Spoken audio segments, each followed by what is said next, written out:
과도기 이야기 두 번째, 그랜드 캐년 창조과학 탐사를 갔다 와서 헷갈린다는 분들께 1. 창조과학에 신학적 문제가 많다며 비판적이던 어느 대형교회 지부 목사님이 그랜드 캐년 창조과학 탐사를 다녀오더니 생각이 바뀌었답니다. 자세한 내용은 알 수 없지만 신학적 문제를 정확히 알면서도 과학에는 장님이 된 듯한 모습이라 안타깝습니다. 2. 젊은 지구론이 과학적으로 얼마나 터무니없는 주장인지 많은 분들이 비판하는 시대가 되었습니다. 창조과학의 과학적 신학적 문제는 이미 과학자 신학자들에게 새로울 것이 없지만 창조과학에 대한 비판은 물밑에 가라앉아 있었지요. 그러나 이제는 수면 위로 올라왔습니다. 많은 전문가들이 용기를 내고 있습니다. 3. 그랬더니 오히려 창조과학 탐사가 더 유행입니다. 아마도 젊은 지구론자들이 위기의식을 느끼고 더 열심히 활동하나 봅니다. 4. 그랜드 캐년에 다녀온 분들은 그 장관을 보고 하나님의 창조의 위대함을 코앞에서 경험하게 됩니다. 저도 결혼 10주년 여행으로 다녀왔는데 정말 장관이었습니다. 5. 그 위대한 창조물 앞에서 하나님을 생각하고 찬양하고 예배하는 사람들에게는 사실 무슨 말도 먹힙니다. 과학을 잘 모르는 분들에게 젊은 지구론 얘기를 하면 강한 확신으로 받아들이게 되지요. 심지어 과학 분야 종사자들도 공학이나 의학 말고 자연과학에 관한 지식이 많지 않은 경우 혹하게 되는데 목회자들은 말할 것도 없지요. 6. 그러나 만일 제가 여러분을 데리고 그랜드 캐년에 탐사를 간다면 여러분은 오렌지 꿀론에 설득될 것입니다. 하나님이 그 긴 기간 동안 창조하시고 오래 참으시면서 인류의 창조를 준비하셨다는 메시지에 다들 은혜 받을 것입니다. 7. 아니, 그랜드 캐년은 지구 수준이니 좀 약합니다. 제가 여러분을 화성으로 데려가는 화상 탐사를 한다면 여러분은 은혜 받고 기절할지도 모릅니다. 상상해 보십시오. 지구를 떠나 화성에 가서 하나님의 창조를 경험한다면 기분이 어떨지? 8. 그러니 사실 그랜드 캐년이던 화성이던 이런 탐사를 가서 은혜롭게 찬양하고 예배하고 기도하는 과정을 거치면 창조의 신비를 맛본 분들에게 무슨 말을 해도 설득이 됩니다. 제가 대중과학 강연하면서 우주의 신비로운 영상 몇 개를 보여주고 과학을 풀어내도 마구 설득되는데 심지어 직접 탐사를 가서 보면 그 효과야 말할 필요도 없겠지요. 9. 그런데 말입니다. 그랜드 캐년에서 장관을 보고 경험하는 건 좋지만 그래서 지구의 나이가 만년이라고 믿는다면 큰 문제입니다. 그랜드 캐년이 노아 홍수 때 만들어졌고 지구는 만년 전에 창조되었다는 주장은 허무맹랑한 주장입니다. 과학적인 주장인 듯 포장했지만 그래서 창조과학이죠. 사실은 과학이 아닙니다.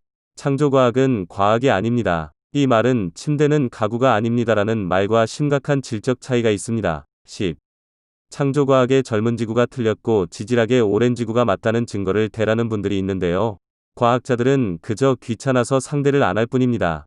이 정도 과학은 첨단과학도 아니고 불확실한 문제도 아니고 아직 연구가 필요한 분야도 아니고 그냥 다 지나간 옛날의 결론일 뿐입니다. 지질학의 결론을 그냥 받아들이시면 됩니다. 천동설, 지동설 중에 지동설이 맞다는 것도 과학자들의 결론을 그냥 받아들이시죠? 네, 지구연대도 그렇게 하시면 됩니다. 11. 젊은 지구론을 비판하니까 오렌지 꿀론이 마치 저 한 사람의 주장인 듯 포장하는 사람들도 있습니다. 저는 지구연대 이런 거 연구 안 합니다. 저 혼자의 주장이 아니고 현대과학의 바탕이 바로 우주와 지구와 생물의 긴 연대에 있습니다. 긴 지구의 연대는 현대과학에서 아무도 문제제기를 안 하는 자연사의 틀입니다. 12. 그러니 지질학, 해양학, 기상학, 천문학, 생물학, 물리학 등을 다 틀렸다고 주장하고 싶으면 젊은 지구론을 주장하십시오. 그러나 조금만 상식을 가지고 생각해보면 자연과학의 대부분 분야에 속한 과학자들이 해온 연구 결과가 다 틀렸고 현대과학의 결론이 다 틀렸다고 믿는 게 옳을까요? 아니면 전문가도 아닌 아마추어들이 그랜드 캐년이 수천 년 전에 만들어졌고 지구도 만년 전에 만들어졌다고 주장하는 걸 믿는 게 옳을까요? 13. 결혼 10주년 여행으로 그랜드 캐년을 다녀온 것이 벌써 7, 8년 전이군요. 저는 그랜드 캐년의 층층이 쌓인 지층이 연대에 따라 차이가 나는 것을 보면서 깊이 감동했었습니다. 걸어다니다 보면 조개와 같은 화석을 발견할 수도 있지요. 바다 아래서 오랜 시간 동안 퇴적물들이 쌓여 화석들이 만들어진 과정과 그 지층이 융기하여 산 위로 올라온 그 지질학적 과정을 상상해보면서 무척이나 감명을 받았습니다. 수십억 년의 지구의 역사의 결과를 한눈에 보는 그 느낌은 제가 지질학자가 아니더라도 감동과 영감을 주기에 충분했습니다. 14. 기회가 된다면 그랜드 캐년 꼭 가보십시오. 거기 레인저들이 투어를 해주는데 예약을 해서 함께 따라다니면서 그들의 설명을 들어보면 그랜드 캐년에 관한 과학적 설명을 들을 수 있습니다. 매우 흥미롭습니다. 창조과학자들이 해주는 엉터리 설명 말고 지질학에 기반한 설명을 들어보세요. 기가 막힙니다. 그리고 찬양과 기도회는 따로 밤에 하시면 됩니다.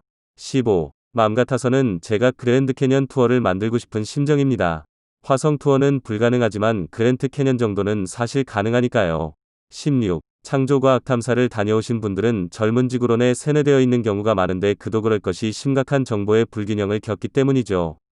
왜냐하면 이분들은 그랜드 캐년이 어떻게 만들어졌는에 대해서 지질학자들의 설명을 들을 기회가 없기 때문입니다.